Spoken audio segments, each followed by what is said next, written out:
Welcome to Moodboard. This is episode 10. I'm Aaron. And this is Caesar. We're two creatives having meaningful conversations to help you unlock your creative potential. Welcome back. In this episode, we're going to talk about a few things. We're going to start by recapping the last few episodes that we've had. We've been doing this for a little over 2 months now.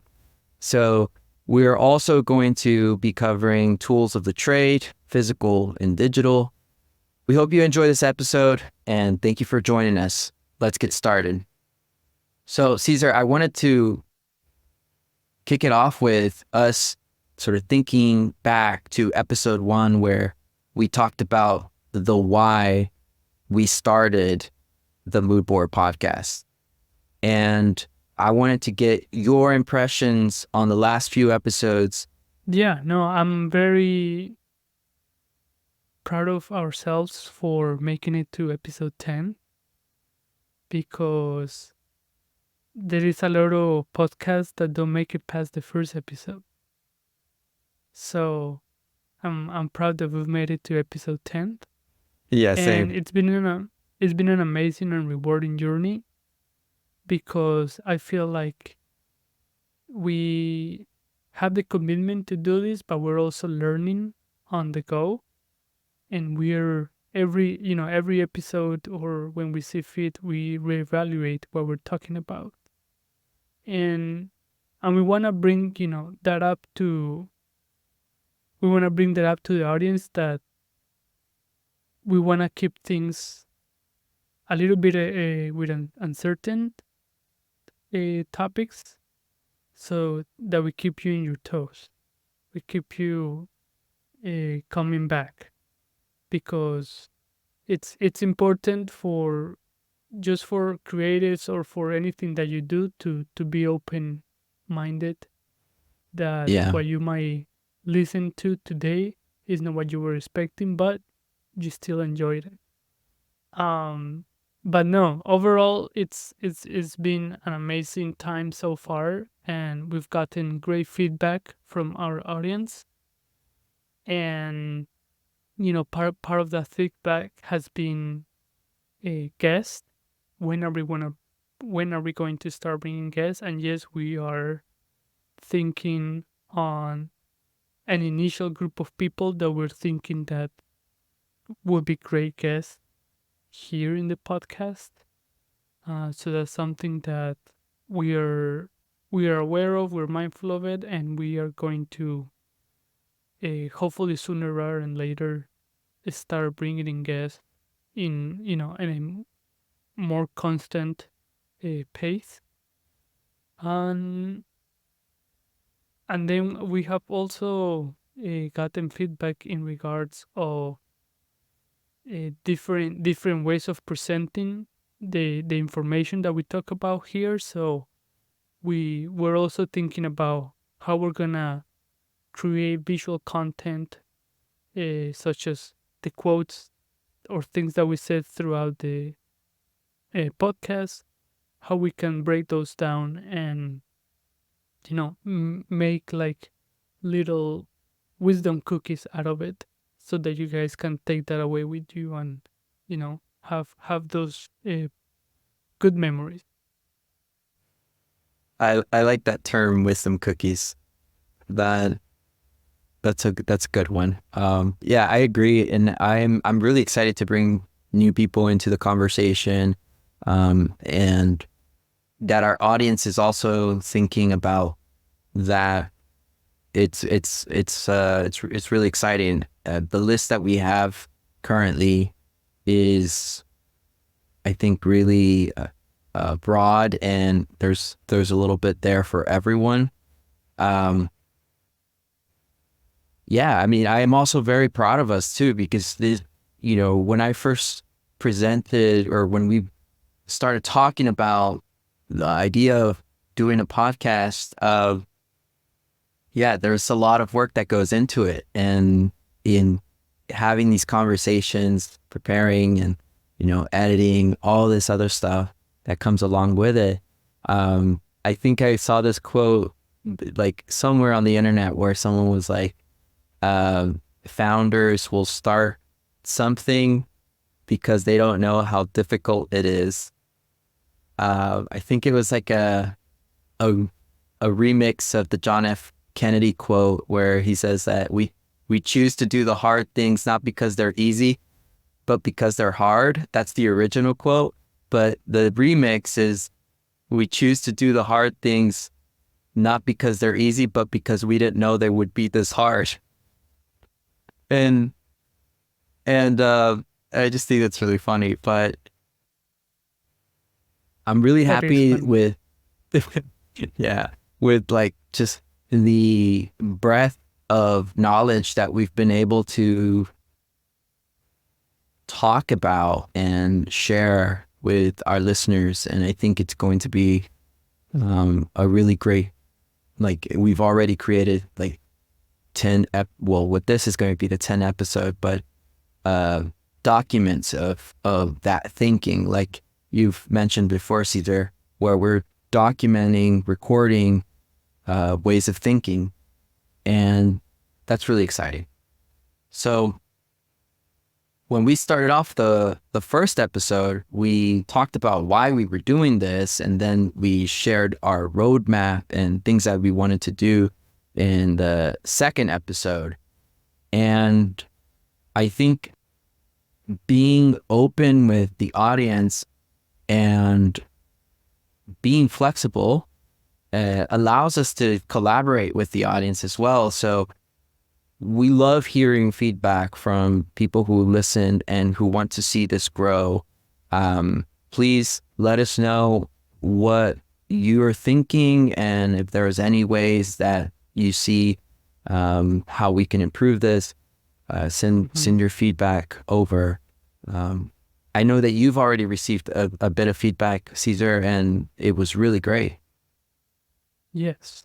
And no, we're all ears, and we want to make sure that we are catering to your, to your needs, to what you want to hear, to what you, would love to know more about.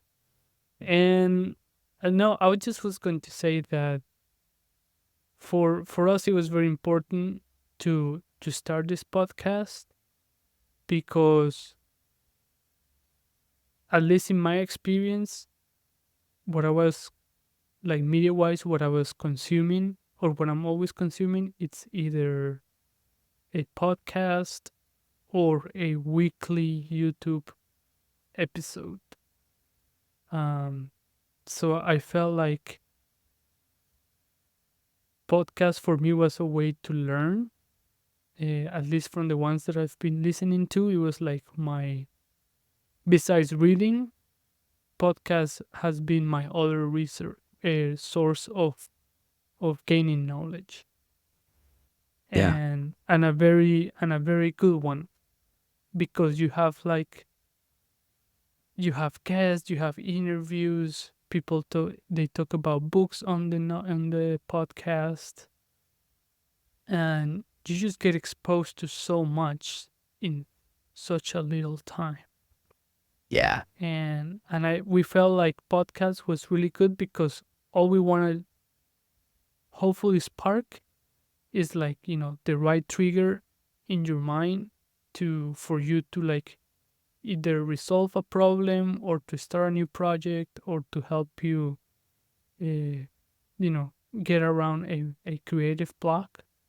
So that's why we thought that podcast was the medium that better fit the creative needs, and just in general how we're consuming medium. Yeah. And in regards of, I wanted then to move on to I'm trying to think. It was, I think, oh yes, I remember now. Another way of engaging with the audience, since you pointed out like this being a communal or like being a team effort, we were thinking about having live streams. And I Yeah. think in the live streams we can have more of like a Q&A, something more direct. Yeah, like a And fireside chat type thing. yes, and I think there is a lot of value there as well, because that way we can like interact in real time with the audience, and without physically being present where we are. But it will give us another dimension to how we can connect. And I think we're evaluating, you know when to do it, how often we should be doing it. But it's something else that we want to offer, as part of this channel. Yeah. We've been exploring different tools as well to make that a possibility, which is great, I think, um, I think this is a good segue into their next topic of tools and things that enable us to do like things like this, and tools in our creative work. Um, so one of the tools that has become very important for this podcast in helping us, generate and edit quicker, and basically, it's made it a lot easier to work with video and audio content is Descript, which is an app that allows us to edit video as if you are editing like a Google Doc, for example. So if you know how to work a Google Doc or Word doc, chances are you'll be able to work with this video editing program. But I wanted to touch on what are the tools that you can't live without, Caesar? Tools that I cannot live without would be, I mean, as elemental as like a pen and paper. Okay. And then I would start going outside of that, which it would be my iPad. And the reason why I like the iPad a lot is because I can combine a lot of mediums in one. And with the iPad I have the flexibility of taking the picture of something that I like, and I can turn that picture, that visual, into a design right Mm. right there in one place, with another Yeah. application, which I use a sketchbook. um so yeah, I can bring a picture that I just took from something that I like, and I can morph it or tweak it here and there, and I can turn it into, in my case, I will turn it into a shoe, or depending on what point I'm trying to make. Yes, I can turn something into a visual, uh, that can help me, um, get the idea. And the iPad has been like just such a. I mean, the iPad, I have been using it for the past, you know 6 years as my, way to visualize ideas in 2D. Mhm. And it's been very versatile, very, um just very good, quick, fast. And the the iPad has, um took me away from Photoshop, because, yes, I can you can accomplish more things on Photoshop, but for what I need, the iPad just does the job really well. And another tool that I would say, I mean, another tool that is important for creatives is just keeping a camera handy. Oh, okay. I mean, whether it's your phone or if you like shooting film, I think it's important to, capturing those moments, capturing things that you see that, like, hey, this looks good, capture it. Mm. Uh, because just like we have a bank of ideas, I think we should also have a bank of visuals that we later Oh, on that's can good. use. We can later on use them for our own mood boards, for our own research. Um, because the challenge with going onto Google Pictures is that probably 100 people have used that picture that you found on Google Pictures. So, and I know we've Yeah. touched briefly on a previous episode, which I'm glad we're doing this because we're like doing like a recap of Yeah. Yeah, everything. totally. But uh, I think it's important for you to to curate and to nurture your own sources of inspiration. Because again, you go to Google Pictures and you take something from there, where high chances that 100 people have used that already, and so everyone starts feeding from the same idea, and then what you end up creating is probably similar to what you someone else created already. Versus if you have your own inspiration, uh, you can only create, and like the ideas that you generate have higher chances of being more unique. Um, so yes, for me, that's why for me a camera or a way to capture images or moments, it's important. Um, so yeah, Would those you for s- me would be the tools. Yeah. would you say that the camera is, because it's a single function object, like it allows you to be in that state of mind of like, okay, I'm going to be capturing. Like, I'm trying to understand the difference between having a camera and just using the camera on your phone. Mm. Um, I think, I mean, the camera on the phone, I just use it out of convenience because I carry with me everywhere, and it's just easier for me to take something with my phone. But I think let's say with the camera, or in the cases when I carry my film camera, uh, I take a chance at hopefully capturing what I saw, and then I take another chance at hopefully it comes out the way I thought, and then also sometimes I forget what I capture.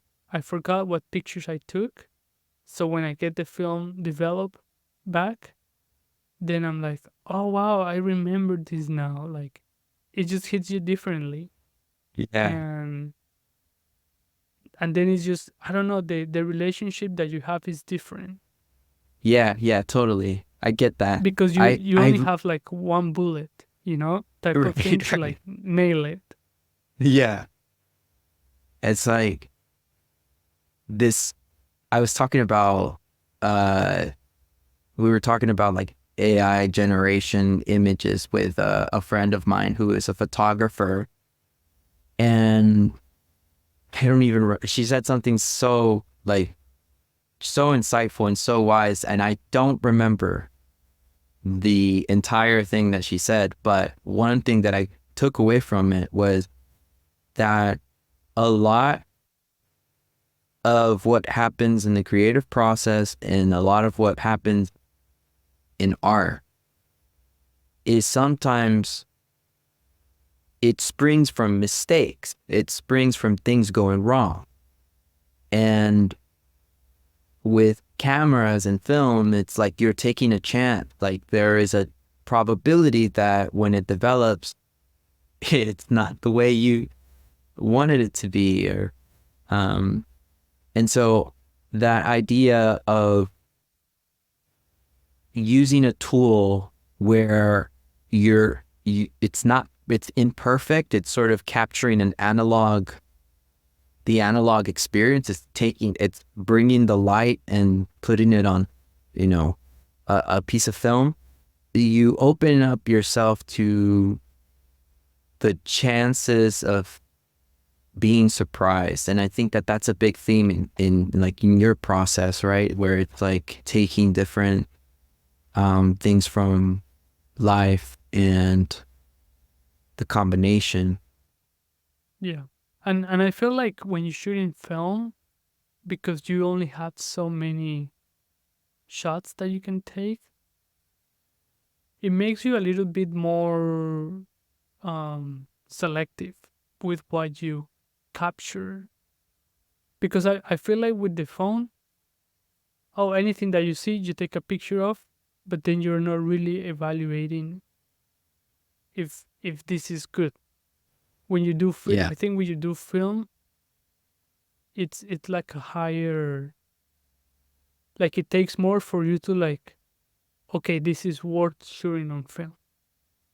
Yeah. So I think like the quality of the subject and the quality of the composition and everything that makes you say, oh, this is worth this is worth a shot on my film camera. Then I think um, it's just the what comes out is better. and Mm. and I think also it teaches you to be a now person, and to capture ideas when you get them or when you see things do it, because I feel like with ideas, if we don't act on them within a timely manner, they go away, and then someone else does it. Mm. And then that's when you see a lot of moments where we say, oh, I thought of this 3 months ago, 6 months ago, last year, but then now someone else did it. And Yeah. that's where we like kick ourselves and say like, oh, I should have done it when I thought about it. Yeah. It's like these ideas are floating in the ether, and when they arrive, because we've had, the experience and the dots, and they connect, and then we just kind of, I graphed it for myself not long ago, where it's like the sooner you act on it, the the higher the chance of having something, and the more you delay it, the less chance it has to become a thing. And that's why, and we've touched on this before, where sketchbooks are so important, notebooks are so important to, if you can't do it right now, at least put down a sketch, or at least put it, write it down so that you can have it in the bank for when you come back and you have time. Yeah, put a pin on it. Yeah. Yeah. I also think that removing yourself, or I guess having that delay in capturing the moment on film, and then the process of waiting for that film to develop, I think it adds a little bit to it, to the process, because by the time that you're looking at these images, maybe you've had a few days to marinate on this idea, and then when you see it again, it's like a fresh take, and uh, fresh eyes are always good. Yeah. So No, it's more valuable. Yeah. capturing with cameras, film cameras, we've talked about like the trade-offs between digital. With digital and pixels, we kind of just, anything goes. The price of them are of taking a photo is pretty low. But when it comes to something physical, something analog, there is this process that happens when you decide that this is worth capturing. So there are conveniences and conveniences with digital, but there's also trade-offs there. For people working in the shoe design industry, what are the like major software programs that you use to execute your ideas? Well, for me, my my process is very hands-on. So the tools and things that I use are, are more analog rather than digital. I mean, yes, I start with the iPad, I start with the Sketchbook app, um, but then right after that, I start with finding elements or assets that are already existing that are close to what I want to do, and this means like finding, let's say, a physical shoot that is close to to the design that I'm trying to do, and then like using those assets, and of course modifying them to the way that I need them to be, to create something new, and to match the vision of the design that I'm trying to translate into reality. Um, so I use a different set of tools, but I do hear that a lot of designers are using Gravity Sketch for design, and that allows them to translate that into 3D simultaneously. Like as you're designing in 3D, you're also creating the 3D. I don't know Hmm. details of what that looks like or what it takes to create that 3D model that you design. Um, I haven't really talked to anyone about like what limitations or challenges that they have, or things that they think they wish they had. Um, because I feel like with you know when you design with programs in between, when there are programs in between you and the idea, you are often limited to how well you can use the program, and that's going to dictate the quality of the design of the product. And if you're like 100% versatile with the program, that's good, but I feel like you have to spend a lot of time learning how to use the program well first before you can start translating designs into the program. Yeah. um, and I don't know if that case applies to every designer that uses Gravity Sketch, or is some sort of like visualization tool to to get an idea into a either digital form or like paper. Because sometimes, yes, we have good ideas, but we're limited to our skills. We're limited to the extent that we know a program.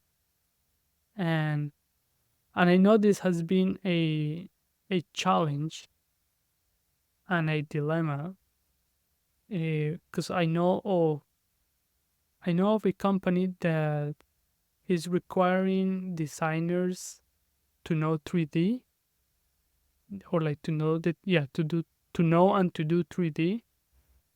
Yeah. But the designer's argument is that, well, I have good ideas, I have good designs in my mind, but I'm limited to how well I can use the program and how well I can translate those designs into a 3D asset.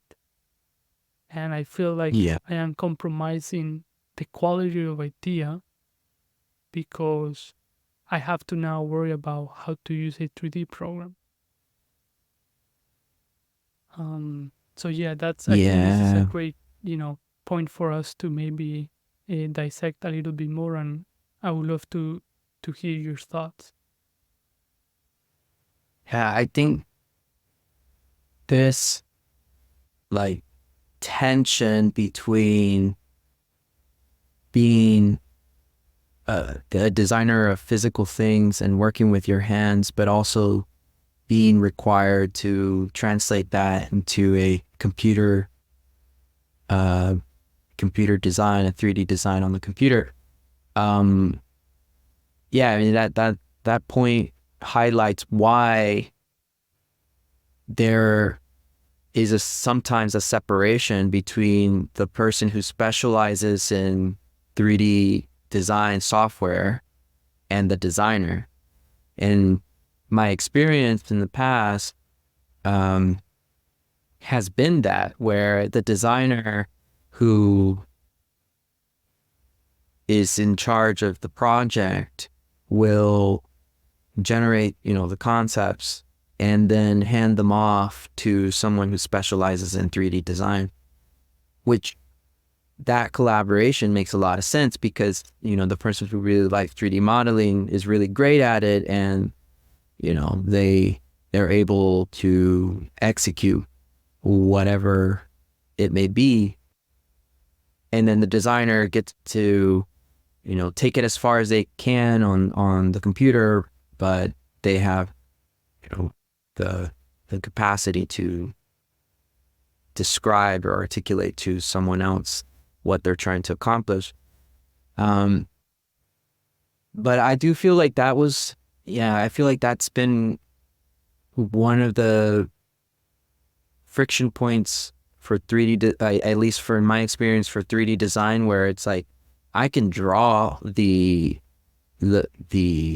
form and I can prototype it, but sometimes, especially with complex surface modeling, like you really need to know the software inside out, or else it's going to come out not the way you intended.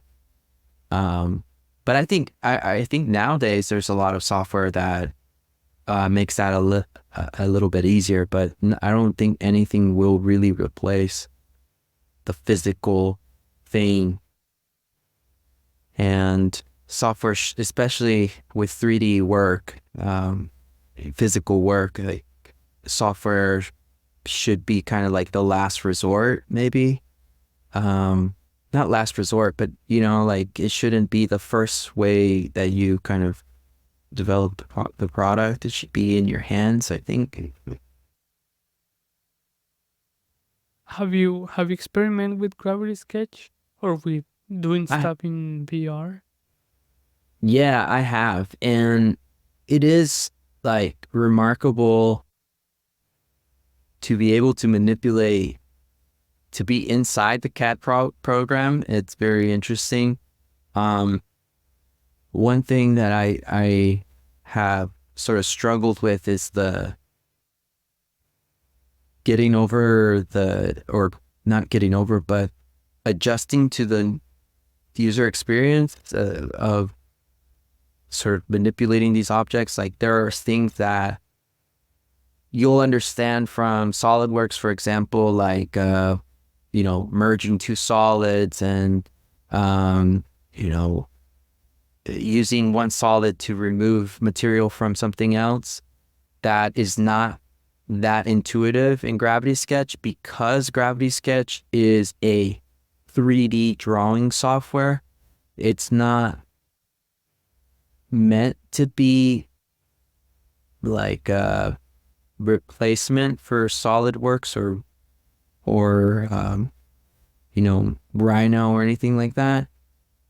It's really meant to just like allow you to draw with 3D. And from what I've heard, people will do their concepts in Gravity Sketch rapidly, faster than anyone could ever do with a pen and paper, maybe, and a 3D program. And then when they decide which ones they want to refine, they'll take it to a CAD program and figure out the details there, which I think is cool. But I definitely want to play with it a bit more. Have you played with Gravity Sketch? I did, but not for a long time. But I did play with Gravity Sketch, and I mean, definitely there is a little bit of learning curve, at least for me, because you were doing things manually now. Like, Yeah. you were, how can I say, like, moving you your do like a arms. frame. Yeah, you do like a frame, but then you're like now covering the frame, filling the Right. frame Oh, with a yes, yes, like the surface. wireframe. Yeah. That was interesting. Um, I just see there is a lot of potential in VR for education, for remote education. Like Yeah. if everyone can see the same thing that you're seeing, in terms of like teaching something like from your point of view, I think that could help with with training or with learning, because I think the points will get across much easier because Uh, people are looking at what you're looking, so right. there's gonna be very minimal room for error or for misunderstandings. um but other than that, yeah, other than that, I did get a chance to further my the experience with Gravity Sketch. But I'm sure, like, if for some designers work and feel confident with that medium, that's by all means Yeah. a It's cool. a way to to work. Yeah, store I it have out. used, yeah, I have used Shaper 3D on iPad and Mac, which I think is cool because it's written natively for iOS and Mac software. Um, Whereas even throughout, or after so many years, software like SolidWorks has never been ported to the Mac unless you use like Boot Camp or whatever it's called these days, virtual Windows machine. Um, I know there's like Fusion and other software like that, which Fusion has been. I think Fusion has some pretty good UX. Really enjoyed using that, but these days, I spend most of my time in Figma, um, and that's completely different from the 3D world. But it's it's part of the workflow now. Um, so we talked about some of the tools of the trade. I want to give a shout out to Obsidian. If you haven't heard of that, highly recommend taking a look at it because it's a note-taking software, but it's a little bit more than that. It's open, like it's free to use, and what's really great about it, I think I've shared it with you, Caesar, before, where you can link your notes. So think about Wikipedia, but for all of your knowledge, and it visualizes that knowledge in these really interesting maps. But yeah, I highly recommend taking a look at it. I've been using it on and off to sort of keep my notes interconnected and just keeping a record of ideas and how they relate to one another. I think that's very valuable.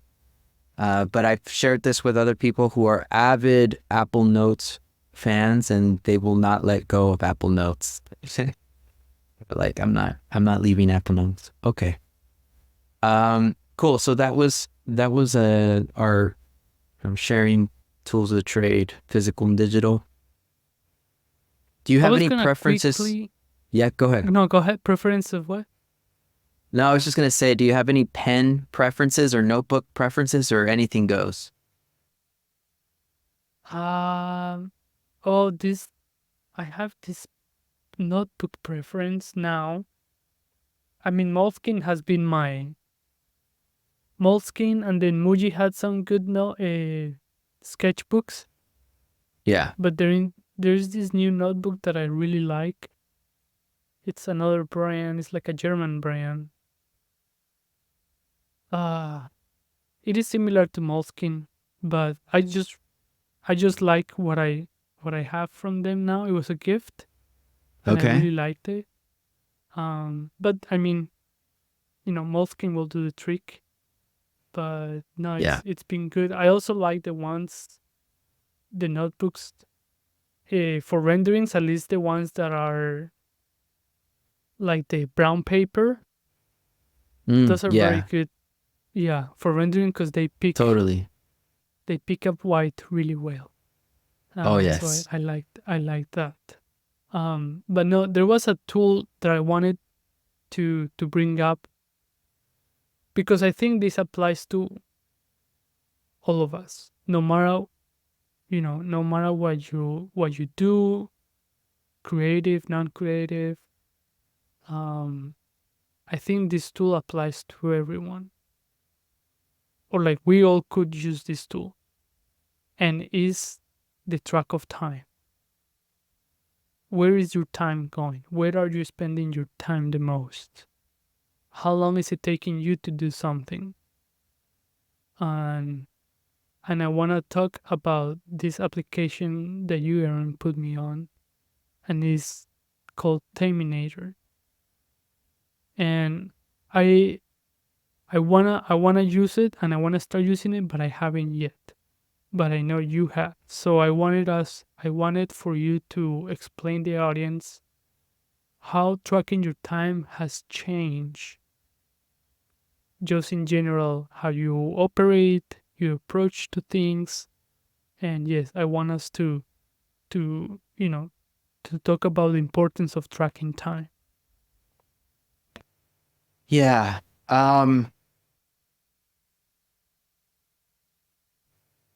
I have always been like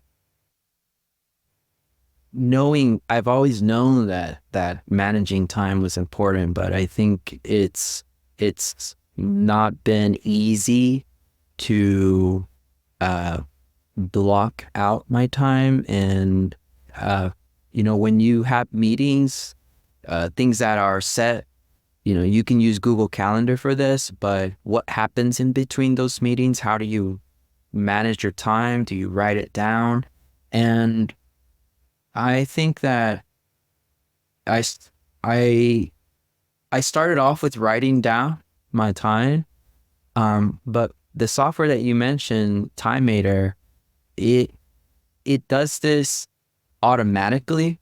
So it's a software that's available for Mac and iOS. And what's really cool about it is that you can set up triggers. So whenever you open up a specific software, let's say, Safari or Photoshop, whatever software you want, um, it will start a timer for a specific task. So you can use this for keeping track of client work.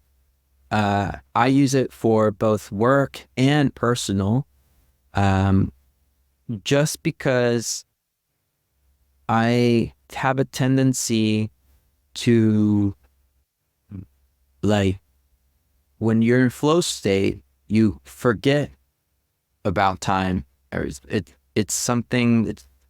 There's a term for this, but the sort of layman's term is time blindness. You become sort of blind to time. And it's really important because time is such a precious resource to be able to know where it's going and be able to measure it. And so I think this software is really great for that. And it's been helping me so much take out that friction point of like, oh, I got to set my timer. Because if you set it to get triggered by a specific program that you're working on, it's really really powerful. Because if you have a specific URL, like say you're writing a Substack, or say you're on YouTube,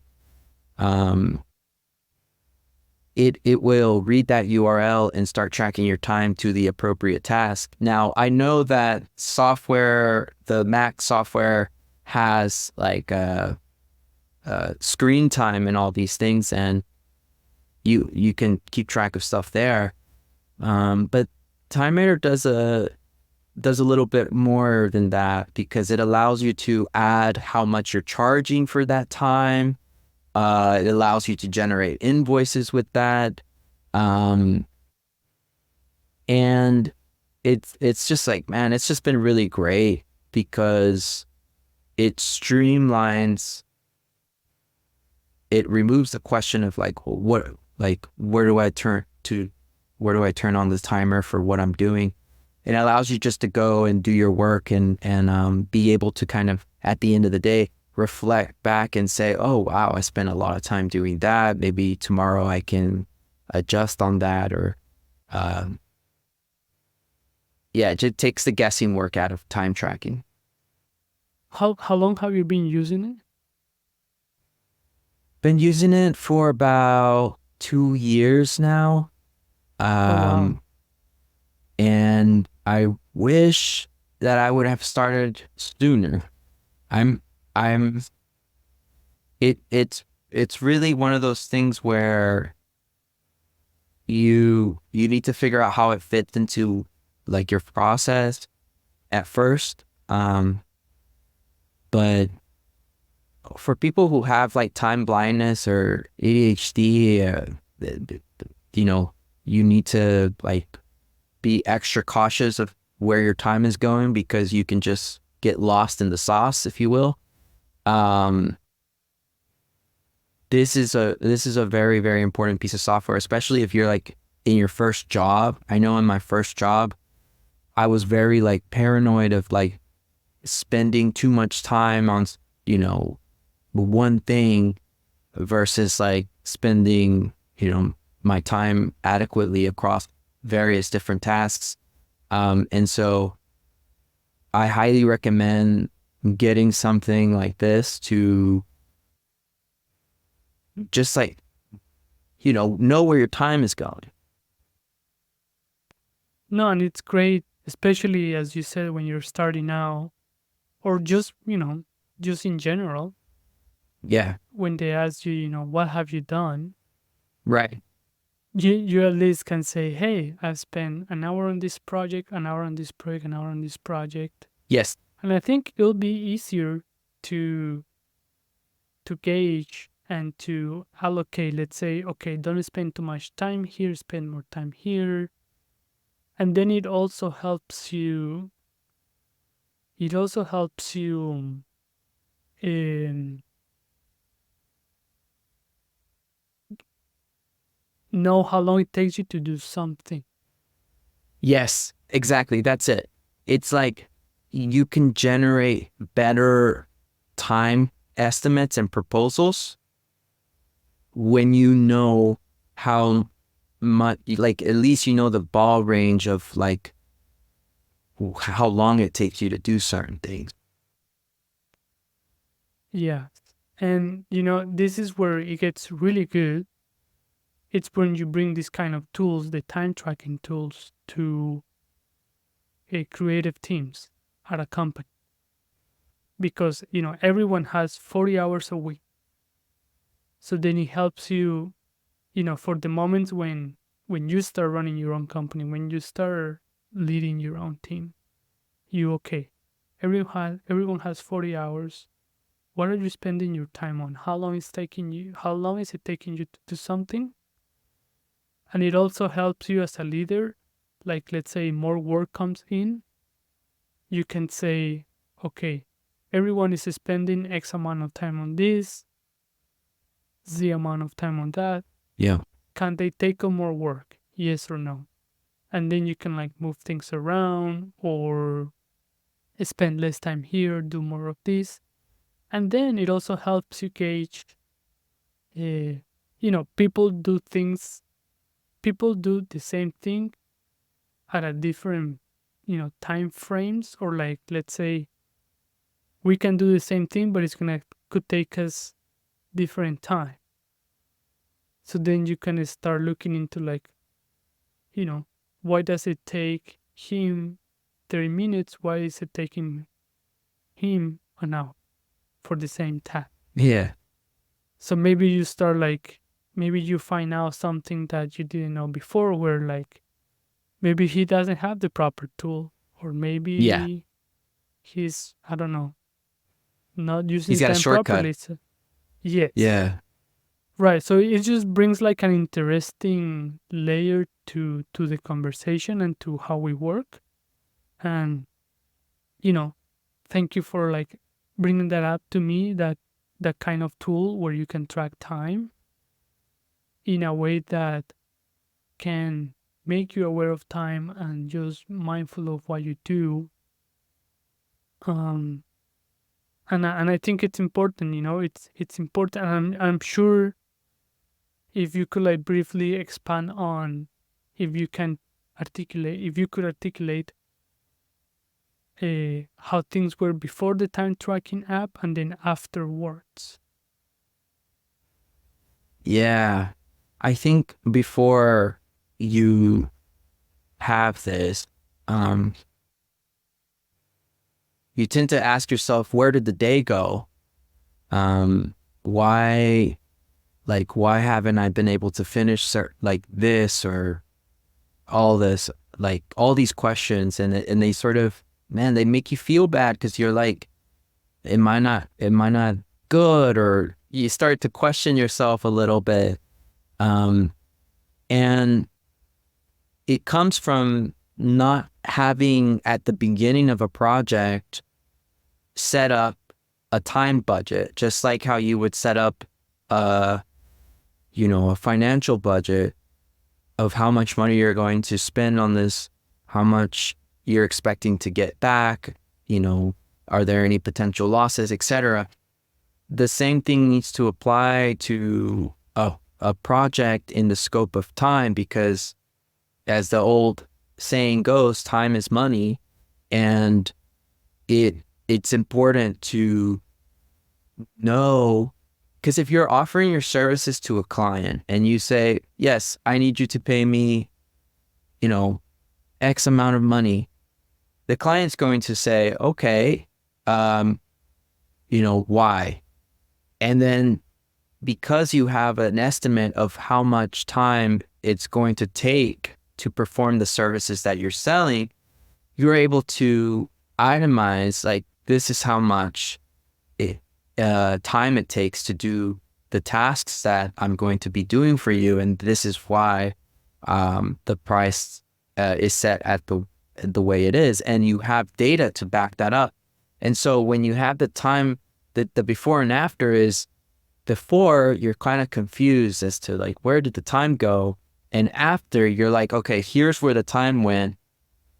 And you start to discover ways to improve. And like you said, why is it taking me this long to do this one thing? Can I pay someone else to do it? And like off, how do you say it? Like outsource it and dedicate more time to this other thing. And so it becomes this game really of like dialing in your productivity, because you're measuring your most valuable asset. So it does make you feel a bit better and a bit more in control. And I think it's just like this domino effect of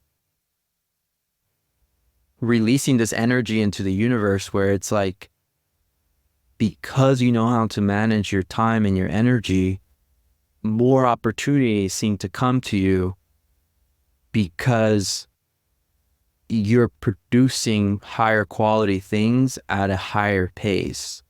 That's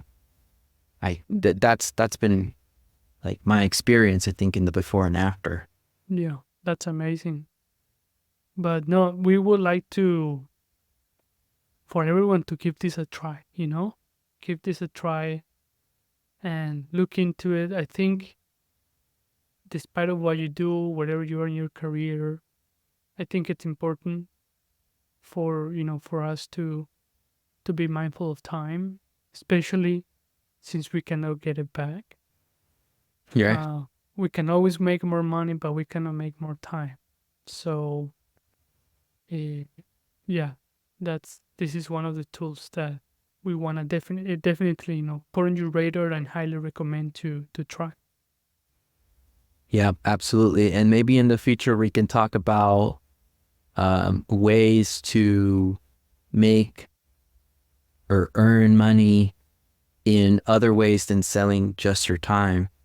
Now you're starting to think about royalties and equity and things like that, where you can start to expand um, on your earning capabilities, which is always something that uh, is useful to know, that there are more ways than one. Yeah. So with that, I think we are coming to a close for this episode 10, Caesar. I really appreciate the great conversation and appreciate the listeners who have stuck around to the end. Yeah. No, likewise. And we look forward to these next 10 episodes. We look forward to start bringing in guests and just finding more ways that we can connect, more ways that we can bring really good content, and finding an application for that content so that you guys can walk away with something valuable. And yes, we're happy to be here, and we are looking forward to the next 10 episode. Awesome. Thank you for listening. This is the Moodboard, where we have meaningful conversations to help you unlock your potential. I'm Aaron. And this is Caesar. And we hope to see you here in the next one. Have a good rest of your day or night or evening, wherever you are. Wherever you are. Okay, bye. All right, later.